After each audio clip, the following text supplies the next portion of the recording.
এই কৌশিল লতি এটা আমাদের সবারই খাওয়া উচিত, যেহেতু এটা গ্রাম বাংলার একটা পুষ্টিগুণ সমৃদ্ধ একটা খাবার। তাদের রক্ত স্বল্পতা আছে, তারা কিন্তু এই কচুর লতি খাইতে পারে। কচুর লতি পুষ্টিগুণ সমৃদ্ধ একটি খাবার, যেটি বাংলার পথে ঘাটে আনাচে কানাচে সব জায়গায় পাওয়া যায়। একমাত্র কচুই এমন একটি সবজি যার শুরু থেকে শেষ পর্যন্ত খাওয়া যায়, সব ধরনের ফলেই কচুর খাওয়া যায়। এটি হচ্ছে কচুর লতি, কি চমৎকার! এটি মূলত আমাদের এই চিকলি পার্কের আশেপাশে থাকা কচুর যে গাছগুলো ছিল তার নিচে এই কচুর লতিগুলো হয়েছে। কচুর লতির কথা যদি বলি, এটি কিন্তু অত্যন্ত পুষ্টিকর, এখানে ফাইবার রয়েছে, এটি খেলে কোষ্ঠকাঠিন্য দূর হবে।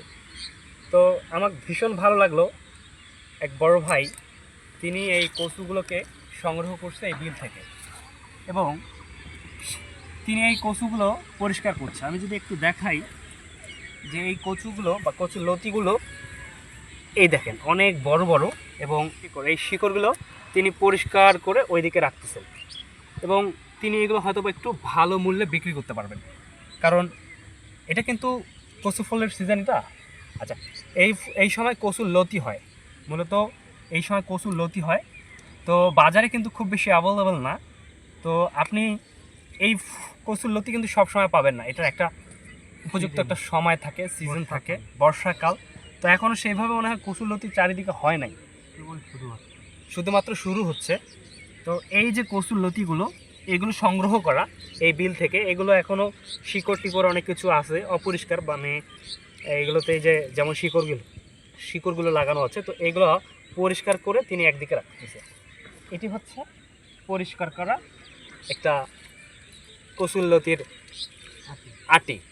বলে তো এটা কত টাকা হবে বিক্রি করবে? 50 টাকা। খুব বেশি দাম নয় কিন্তু। এই যে কচুর যে আটিটি দেখছেন, মানে কচুর লতির যে আটিটি দেখছেন, এটি 50 থেকে 60 টাকা হবে, কিন্তু এখানে অনেকগুলোই রয়েছে, 1 কেজির উপরে আছে। তো মূলত আপনি এই কাজটাই করেন, কচুর লতি সংগ্রহ করেন, আরও কোনো কিছু করেন কিনা? আচ্ছা, উনি পাশাপাশি ব্যবসা করে, আমি শুনলাম উনি কাঁচামালের ব্যবসা করে, আবার যে নারিকেল গাছ যে অপরিষ্কার থাকে সেটা খুব পরিষ্কার তিনি নাকি করেন।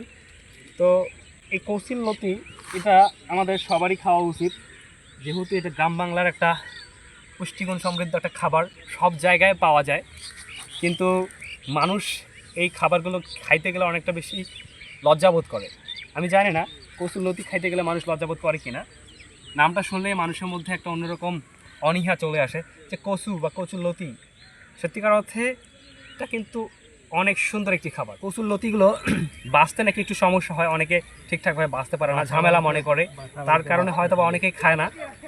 মূলত আমাদের এইসব খাবার কিন্তু প্রতিনিয়তই খাওয়া উচিত, খুবই ভালো, খুবই চমৎকার একটা তার জন্যে ঔষধ হবে আমি মনে করি।